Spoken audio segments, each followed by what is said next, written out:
အခုနာမည်ဘယ်လိုခေါ်လဲမသိဘူးကျွန်တော်ကဥသိရွှေပါဘယ်မှနေလဲမသိဘူးခင်ဗျမြို့သူကြီးကပါအဲ့တော့အဲ့မှာမြို့သူကြီးမှာဘယ်နေ့ကစပြီးတော့ပြဿနာတက်လဲပေါ့နော်ဆေးရ6လပိုင်း7နှစ်နေရီမှာတော့မှစတာဘယ်လိုဖြစ်လဲကျွန်တော်နည်းပြပြပါလားကျွန်တော်တို့သူတို့လူအုပ်ကြီးကဖုန်းကြီးပါတယ်ရက်ကောဥက္ကဋ္ဌကြီးပါတယ်ရက်ကောတာကြီးလူရက်ကောလူကြီးတွေပါတယ်အကုန်လုံးသူတို့ဝိုင်းပြီးတော့ကျွန်တော်တို့ကိုဥက္ကဋ္ဌပိုက်တယ်ဂေးနဲ့ပေါက်တယ်ဓမ္မဆုံးဂေးနဲ့ပေါက်တော့ဂေးလူပေါင်း3000လောက်ရှိတယ်သူတို့လူပေါင်း3000လောက်ကကျွန်တော်တို့ချန်ပဲလေးဝိုင်းပြီးတော့ကျွန်တော်တို့ကိုဂျင်းဂေးနဲ့ပေါက်တယ်ပေါက်ပြီးတော့သူတို့ကျွန်တော်အိမ်ထဲဝင်လာတယ်အိမ်ထဲဝင်လာပြီးတော့ကျွန်တော်တို့အိမ်ကပစ္စည်းတွေအကုန်လုံးပြောင်းတယ်သူတို့ကျွန်တော်မှအိမ်ထဲမှာပေအိမ်ကပေပဲလေးပေ120ရှိတယ်ပေကအင်္ဂါရှိတလုံးနောက်တလုံးကျွန်တော်မှအင်္ဂါတိုင်းအိမ်ပေါ့သူအဲ့လိုအင်္ဂါပစ္စည်းတွေသူတို့အကုန်လုံးထိုးတယ်ကားနဲ့ထေလိုက်ကျင်းနဲ့ကားနဲ့ပေါင်းတယ်ပြောင်းတယ်သူတို့ဖုန်ကြီးတွေနဲ့သူရခိုင်တယ်အကုန်လုံးပြောင်းပြီးတော့ကျွန်တော်အိမ်ကပေါ်တက်လာတယ်အပေါ်တက်လာတော့ကျွန်တော်အမျိုးသမီးနဲ့ကျွန်တော်အမေရှိတယ်ကျွန်တော်အမျိုးသမီးကိုကြားတယ်ကိုယ်တက်လို့လည်းလဲနဲ့ထိုးလိုက်ပြီးတော့မင်းနဲ့တိုက်တယ်သူ့ကိုမင်းနဲ့တိုက်လိုက်တယ်ရွှေတွေတောင်းတယ်သူစီကရွှေတွေတောင်းတယ်ရွှေတွေပါတယ်အကုန်လုံးပေးလိုက်တယ်ပေးပြီးတော့လေသူတို့လက်မခင်ဘူးနောက်ကောင်းတူလေးရိုက်ပါလေကောင်းတူဒါနဲ့ခုတ်တယ်ကျွန်တော်လက်လေးပြန်ကြည့်ပါလက်လေးတို့ပေါက်သွားလားထိုးချင်းပေါက်သွားလားဆက်ရှုပ်တော့ကိုကောင်းမှဒီမှာလန်နဲ့ထိုးလိုက်တာဟုတ်ပြီဒီဘဲမှာလေးထိုးသေးပါလေမမိတ်ကြပါကောင်းဒီမှာကောင်းဒီမှာပါတရင်ဒီနေ့ရိုက်ထတာပါအကုန်လုံးချုပ်ထားရပါဒီကောင်းမှာဟုတ်ပြီအခုကလက်ထိပါလားကျွန်တော်လက်ကသူတို့လိုင်းကိုပိုက်တာဗဒါနဲ့ကိုဥစားလာမထိသွားတာပိုက်တာလာမထိတော့တာပါအရင်နဲ့မမီလို့ခလေးလေးပါဒီခလေးလေးကတန်းတိုင်းဒီနေ့လိုက်ခွတ်တာပါကျွန်တော်မေကိုဆက်ရှင်းတော့သူတို့နှစ်ပိုင်းလိုက်တယ်ကျွန်တော်မေနဲ့ကျွန်တော်တော့ကျွန်တော်တော့ကျွန်တော်အင်ထက်ကနေပြီးရှာပြီးတော့ခုတ်တာသူတို့အင်ပေါ်ကနေပြီးတော့အရမချတဲ့လူကြီးအဲ့လိုရှာပြီးတော့သူတို့ခုတ်တယ်ကျွန်တော်မေနဲ့ကျွန်တော်တော့ကခုတ်တည်တယ်ကျွန်တော်မှတော့ခလေးလေးတယောက်ရှိသေးတယ်ကျွန်တော်တားလေးအမောင်ဘူးနေရာကကျွန်တော်တို့မှဒီမှာမျက်စိမှာတယောက်ကြတယ်နောက်ခေါင်းမှာကိုးလိုက်တယ်တယောက်တခါတည်းနဲ့နောက်တယောက်ကျွန်တော်အိမ်ဘေးနဲ့တယောက်ကသူ့ကိုတခါနဲ့တချမ်းခိုးလိုက်တယ်ဒီလိုနှစ်ပိုင်းပိုင်းသွားတာအဲ့တော့သူလေးစေးုံမှာကျွန်တော်နဲ့အတူတူပါတော့တယ်ပါတော့တဲ့ခါမှာအဲ့သူ့ကိုသူလက်တည်တာတော့မဟုတ်ဘူးသူ့ကိုရေကောက်ခွက်ပြီးတော့အသေးတက်လိုက်တယ်သူလန်နဲ့ထိုးပြီးတော့မိုက်တိုင်ရေစကန်ခေါ်တဲ့သူကနာမည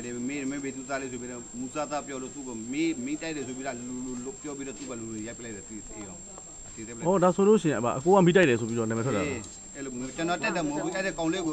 တိုက်တယ်ဆိုပြီးတော့ပြောတာတူလေးပါကျမတို့အိမ်မှာအကုန်လုံးခေါ်ထားပါလေဒီပေါ်ရကျွန်တော်အင်္ဂါလူစုမှုဖြစ်တော့အခုကအဓိကတော့သူတို့တွေကဗာလဲဟိုဒီမွတ်စလင်တွေကမီးလိုက်ရှုလို့ဒီမွတ်စလင်တွေကိုမွတ်စလင်တွေမရှိဘူးမွတ်စလင်တွေကရခိုင်ရွာမှာမွတ်စလင်ကျွန်တော်တို့အင်သွင်းပဲရှိတာရခိုင်ရောပေပက်လေးပါကျမတို့အိမ်မှာပေပက်လေးပြီးပေပက်လေးကရခိုင်ပါရခိုင်ပေပက်လေးထဲမှာကျမတို့တိုင်လေးဆိုတော့ကျမတို့အင်းနေပတ်ရှင်ကိုခေါ်ပြီးတော့ကျမတို့အိမ်မှာလုံချုံမှုရှိတယ်ဆိုပြီးဝါထားပါလေလူရောင်းနေစေ30လောက်ရှိပါတယ်ကျမတို့အိမ်အပေါ်မှာကျမအမေတို့မိသားစုထဲခုမှဝဲနေတာပါအဲ့ဒါကိုအောက်ကလင်းနေထိုးပြီးတော့ချားပါတယ်အကုန်လုံးကိုလင်းတွေနေထိုးပြီးတော့ဆောင်းခေးဆိုပြီးတော့ရှားတဲ့ခါအကုန်လုံးဆင်းရပါတယ်ကျမတို့အင်းနေပတ်ရှင်လေးရှိပါလေအကုန်လုံးဆင်းပြီးတော့ရိုက်ပါတယ်နဲ့ပုံမှာထုတ်ပြီးတော့အကုန်လုံးဓာတ်တွေနဲ့ဒုတ်တွေနဲ့ရားတွေလာနာတွေနဲ့ရိုက်ပါတယ်ရိုက်တဲ့အခါလုံချုံကြီးတွေလာတယ်လုံချုံကြီးတွေရှိကလေးရိုင်းနေတုံးပါရိုင်းနေတုံးကရေးမှုပါဘူးစစ်တဲကရောက်တဲ့ခါမှာကျမတို့အကူကြီးပေးပါတယ်အဲ့ဒီခါမှာဆေးရုံပို့ပါလေဒီမှာမိကုန်းတစ်ခုပေါ်လာတာဟိုလုံချုံရေးရှိနေရဲရှိတဲ့အချိန်မှာရိုက်တယ်ရှိကရိုက်တာပါကျမတို့ကလုံချုံရေးရှိနေပြီဆိုတော့စေးအေးပြီးတော့ဘာမှမလုပ်ပါဘူးရွှေတွေငွေတွေအကုန်လုံးအဲ့ဒီညမှာပေးထားပါတယ်ကျမတို့ကဒီမှာစလင်းဘေးဒီမှာထားပြီးတော့ကျမတို့ကတိုက်တက်ထိမှာထားပြီးတော့အေးစစ်နေပါလေလုံချုံရေးရှိတယ်ဆိုပြီးတော့ဒါဆိုရဲလုံချုံရေးရှိတဲ့အချိန်မှာရှိကပဲရိုက်တာပါကျမတို့ကိုဒီလုံချုံရေးရှိကဒီရေတွေနဲ့အကုန်လုံးတားလာပြီးတော့ရေကောကလူတွေပါပါတယ်ရေကောကလူတွေကလုံထဲကနေရှိပါတယ်အကုန်လုံးလည်းပြပြီးတော့တခြားရေကောတွေကလူတွေကရိုက်တာပါဒီများတိုက်ပါလေရေကောဥက္ကဋ္ဌဥမောင်ကျောင်းကိုတန်းပါတယ်ကျမတို့အကုန်လုံးမင်းပါတယ်ဒီများတိုက်တော့ရွှေတွေ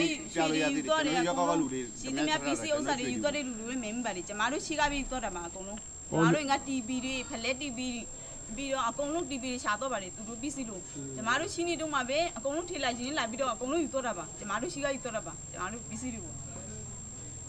ုသူတို့ပိုင်ဆိုင်တဲ့ပစ္စည်းတွေတော့အကုန်လုံးရှာတော့ပါတယ်ကျမတို့အိမ်မှာအပြည့်ပါမြေကြီးတွေပါတယ်အကုန်လုံးကျွန်တော်ကရန်ကုန်ပစ္စည်းအစသိရှိပါတယ်ဦးမင်းဟင်နေပေါက်ရှာတွေရှိပါတယ်ကျမတို့ကရွှေဝေထားတာတွေအကုန်လုံးပေါက်ရှာရှိပါတယ်ရွှေဆိုင်တွေအဲ့တော့ဟိုလက်ရှိကတော့ဟိုပေါ့နော်ဟိုတကယ်လို့ပေါ့အခြေအနေအေးချမ်းတည်ငြိမ်ရင် အခုလက်ရှိဆိုင်ရှိတယ်ပြောရလား ဆိုင်လဲဆိုင်ကလည်းဖြောက်တော့ပြီအခုလို့ပြောပြီ ဆိုင်ကဆိုင်ကပစ္စည်းတွေလည်းအကုန်လုံးထုတ်ပြီးတော့ယူသွားပါလေသူတို့ ဆိုင်ကလည်းဖြုတ်ပလိုက်ပြီကျွန်တော်ဆိုင်ကလည်းကျွန်တော်တို့ဆဲတို့မတတ်တုံးကလည်းသူတို့ကလာပြီးတော့မြို့တူကြကောဥပထကိုယ်တိုင်လမ်းပြောပြီးတော့ကျွန်တော်တို့ကတီချောင်းမကိုင်းလိုက်တယ်ဆဲတို့မကိုယ်တိုင်တည်ရင်းနဲ့လာတယ်ကျွန်တော် စေးရုံကကိုယ်တိုင်ကျမတို့အမောင်ခေတ်ထိမှနေရပါတယ်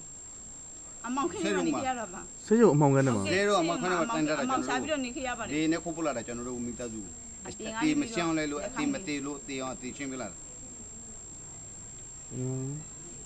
ကျွန်တော်တို့ကိုကူးတုံးကဥတုတင်းကဘာပြောရလဲဆိုရင်မိတို့ဒီကလာတို့ဘာလို့ဒီမှာစီကူဘူးလာလဲလေဒီကောင်တွေကအပြည့်တဲ့မရှင်းပလဲဘူးလားလေအဲဥတုတင်းကိုကိုယ်တိုင်ပြောတယ်ဆရာဝန်ကြီး အင်္ဂလိပ်စကားပြောတာပါညီမတို့ကမစကားနဲ့နားနေရခိုင်စကားနဲ့နားနေဆိုတော့အင်္ဂလိပ်စကားနဲ့ပြောတာပါသူတို့ရှင်းရှင်း ဩ အဲ့လိုမျိုးပါ ဆိုတော့တကယ်လို့ပေါ့အခြေအနေအေးချမ်းတည်ငြိမ်လို့ရှိရင်မိမိနေရာမှာမိမိဆိုင်ပြန်ဖွင့်ခြင်းနဲ့ဆန္ဒရှိလားမိမိအိမ်မှာမိမိပြန်နေဖို့ရည်ရွယ်ချက်ရှိလား သူတို့လူအထင်မှာကျွန်တော်နေလို့တော့ရမှာမဟုတ်ဘူးချင်းနေကတိတ်ကောင်းမှာ လုံးဝစီလို့တိုက်ပါပြီအကုန်လုံးဖြာစစ်တိုက်ပါပြီ ကျွန်တော်တို့ပစ္စည်းကဘာမှကျန်တယ်ကမဟုတ်ဘူးနေလေကျွန်တော်တို့ကတဲ့မွတ်စလင်ရွာကမှု ရခိုင်အုပ်စုထိမှာပါ ရခိုင်အုပ်စုအထင်မှာကျွန်တော်တို့က3ရင်ပဲရှိတယ်မှာ3ရင်ပဲရှိ တို့ တယ် ရင်ကျမတို့ရင်ကတခြားကျမရောက်မှရှိရင်ပါ ဟုတ်